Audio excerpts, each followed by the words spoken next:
my channel, Bake Cuisine!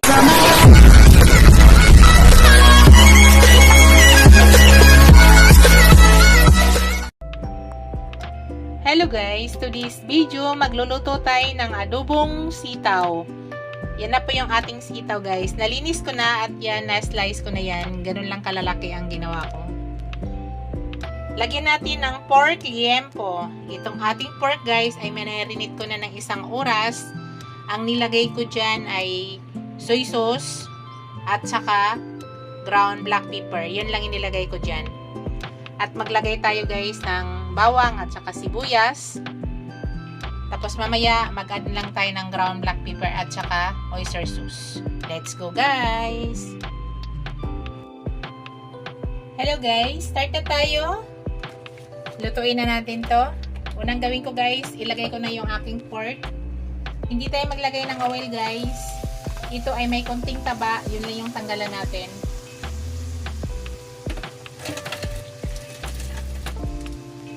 So enough na yan. Mayroon siyang liempo kasi to guys. So may taba siya. Dito tayo kukuha ng oil. So patuyuin muna natin to. Yung sauce para mag-absorb dito sa ating pork. Din para makakuha tayo ng sarili niyang oil. So ganun lang muna yung ginagawa ko guys. So hintayin lang muna natin para hindi masyado humaba yung video natin. So ganyan lang, hindi ko siya sinasarado, open lang yan guys. Wait lang natin yan.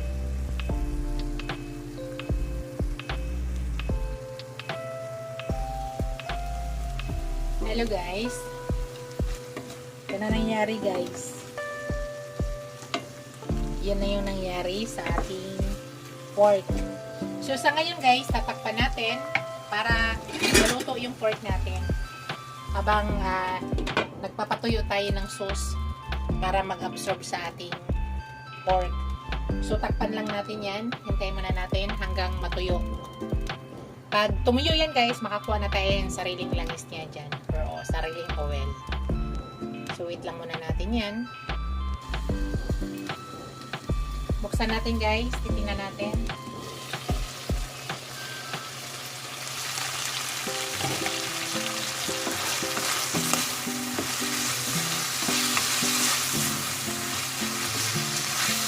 Magpo-produce na siya ng sarili niyang langis.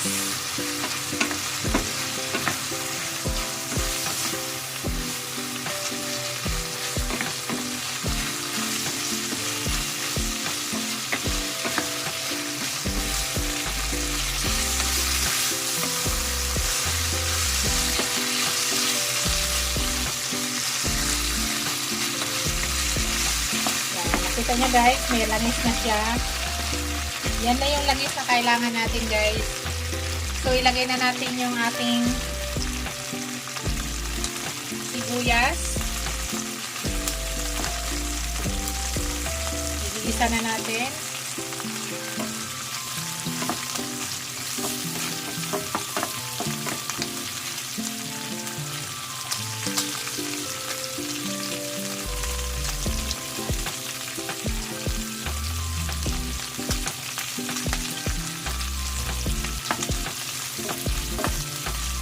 So, tama lang yung oil na nakuha natin.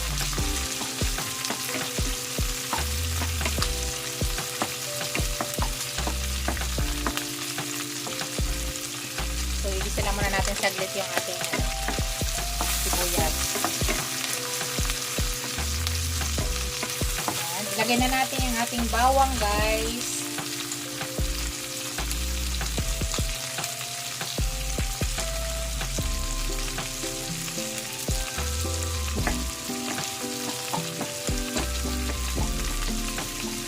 Kayo ba guys ay naglalagay ng suka sa adobong sitaw? Ako guys hindi. Adobo siya pero wala siyang suka. So halo-halo na natin. Halo-halo na natin guys.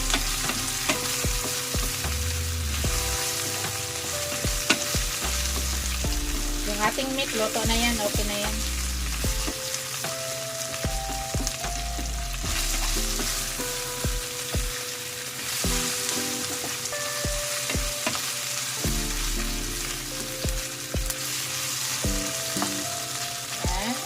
Ilagay na natin ang ating sitaw.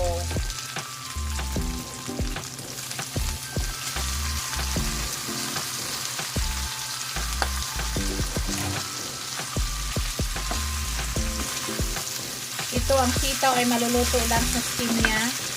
Wala tayong ilalagay na tubig.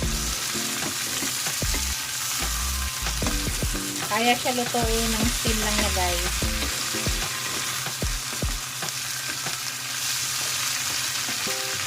Pero maglagay ako ng oyster sauce dito.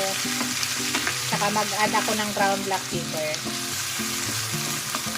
Bago natin takpan.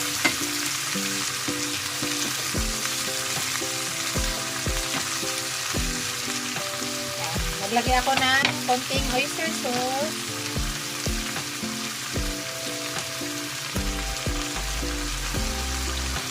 Tapos ground black pepper.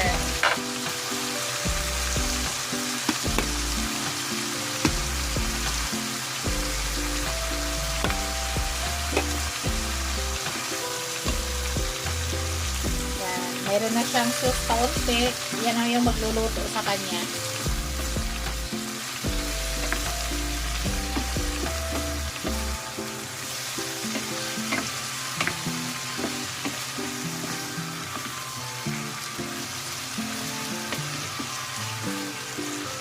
So, takpan na natin, guys.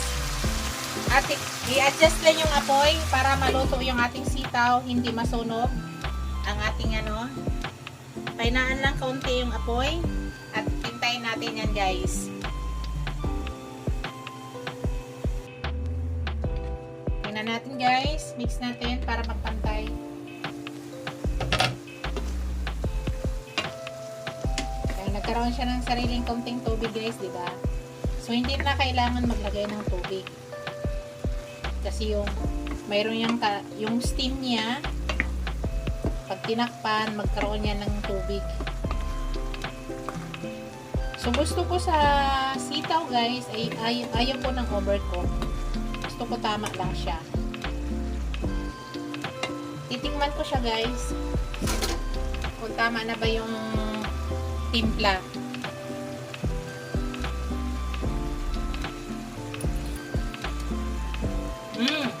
Perfect na, guys. Perfect na. So, ang sitaw, kunti na lang. So, takpan ulit natin, guys, para maluto lang yung sitaw. At maya-maya kaunti ay luto na yan. So, wait lang muna natin. Check ulit natin, guys. Ito yung luto na to.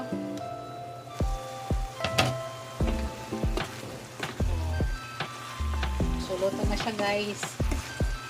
Ganyan lang ako mag-adobong sitaw, guys.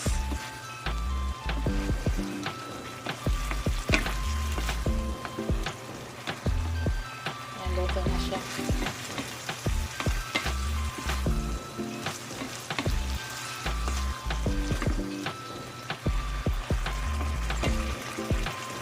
Ayan, patayin na natin apoy. Ito na yung aking adobong sitaw, guys. Thank you for watching. Don't forget to like, comment, share, and subscribe to my channel. See you in my next video, guys. God bless us all. Ingat po kayo lahat, guys. Bye!